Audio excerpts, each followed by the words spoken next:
Hello, this is Madam P. Ito yung reading natin for Fire Sign, Aries, Leo, Sagittarius, take only what resonates. For Fire Sign ito. Sa mga hindi pa nakaka-subscribe, pa-subscribe na lang guys. Meron tayong channel Fire Sign Philippines, please to check it out. For Fire Sign, what do we have here for Fire Sign? Ace of Swords is here. Followed by the Justice. Ayan. Fire Sign.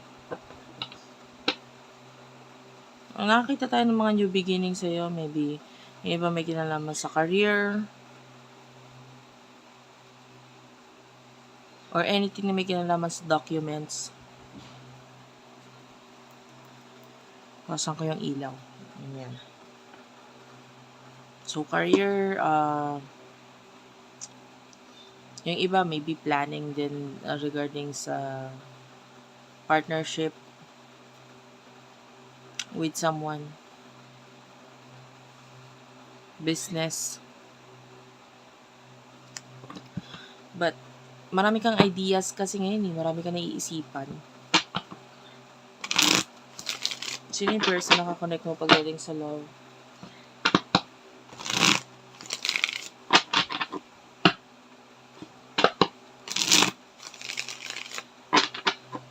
Person nakakonect mo pagdating sa love?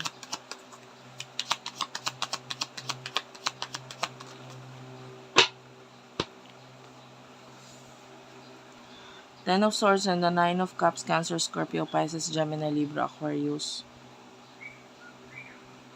Well, itong person na to, ano siya?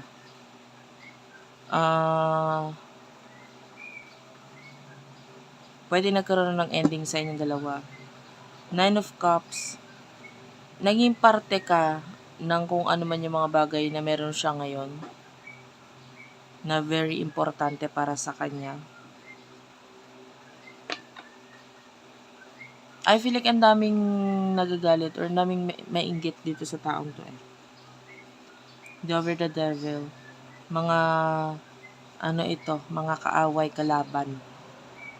And you do over the Hermit, although ganon, your person is protected. Kita naman natin na na kayang-kaya niya yung sarili niya. So, kahit marami naiinggit sa kanya, parang nagagawa niya pa rin ng paraan para makalusot or sabihin na nating baliwalain itong mga taong ito. Ano yung emotion niyo sa isa't isa?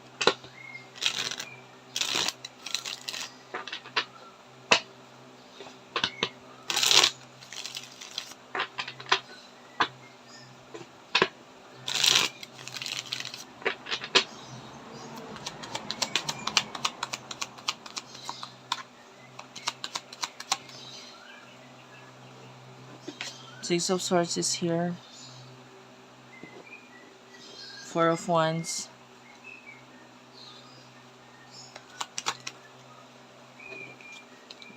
Six of Pentacles, tsaka Three of Swords. Gemini, Libra, Aquarius, Taurus, Virgo, Capricorn. Bottom of the deck is the Page of Cups. Emotion niyo with the Six of Swords. For what I can see here, pwede naka-move on ka na. You're focusing sa area ng buhay mo na may kinalaman sa mas stable sa'yo. Maybe relationship, marriage, ganyan, or yun nga, career. Pwede ganun. Nandun yung focus mo. Ito person na to is nasasaktan siya with the Six of Pentacles.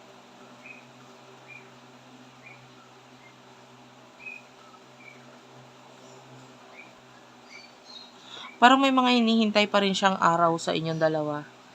Na time will come na ganito ganyan. Or maybe birthday, ganun. But something na parang may kinalaman sa connection ninyo. Na ibig sabihin parang medyo malaki yung expectations niya na dumating yung panahon na to or araw na to sa inyong dalawa. Parang yun yung inaasam-asam niya na mangyari. Magkaroon ng connection or maybe pagkikita ulit sa inyong dalawa.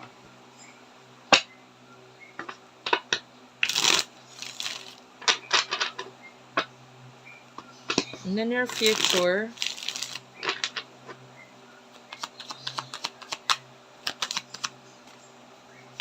you do have your 8 of Pentacles, 3 of Wands, and the Devil, and the King of Wands, Aries, Leo, Sagittarius, Capricorn energy. Bottom of the deck is the 10 of Cups. Well, in the near future, nakita tayo ng growth para sa'yo. Financially, makikita natin. Focus ka kasi talaga sa karir mo eh. Ngayon itong career na ito, nagkakaroon siya ng growth. Dahil ikaw rin naman talaga, ito yung focus mo. Yung iba nga sa inyo na nakikinig ka lang dito kasi umaga parang nasanayan mo na lang rin makinig, pampaantok, pampatulog, ganyan. Pero hindi na rin kasi parang love yung main reason kung ba't ka nandito. So, ganun. Tapos yung person na nakakonect mo with the Devil, and I can see obsession with the King of Wands. Nandun pa rin yung obsession or pag-iisip niya sa'yo with the 10 of Cups. Kasi this person loves you kahit may pagkakalayo sa inyong dalawa. Ayan. With the 4 of Swords, pinipilit niyang ayusin yung sarili niya kasi nga, parang nandun pa rin yung expectation na time will come, babalik ka, or dadating ka sa buhay ko, kailangan maayos ako, maayos ang buhay ko, etc. With the Knight of Swords, I feel like there's this pagta-travel, problem with regards sa pagta-travel kasi may mga financial problem or hindi kayang suportahan pa ng usapin sa pera or financial yung pagta-travel. So, if you're planning to travel, medyo may nakikita tayong mga problems regarding doon.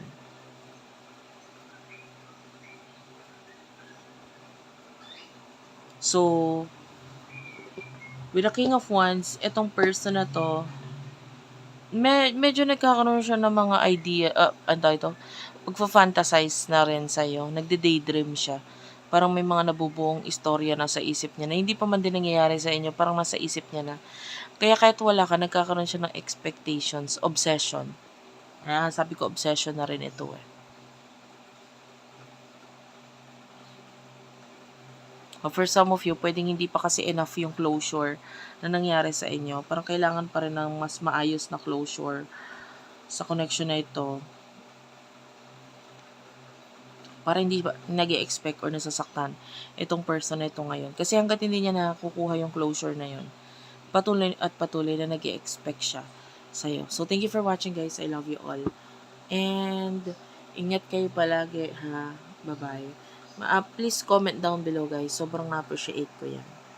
And ko na po yung reading dito. And bye-bye.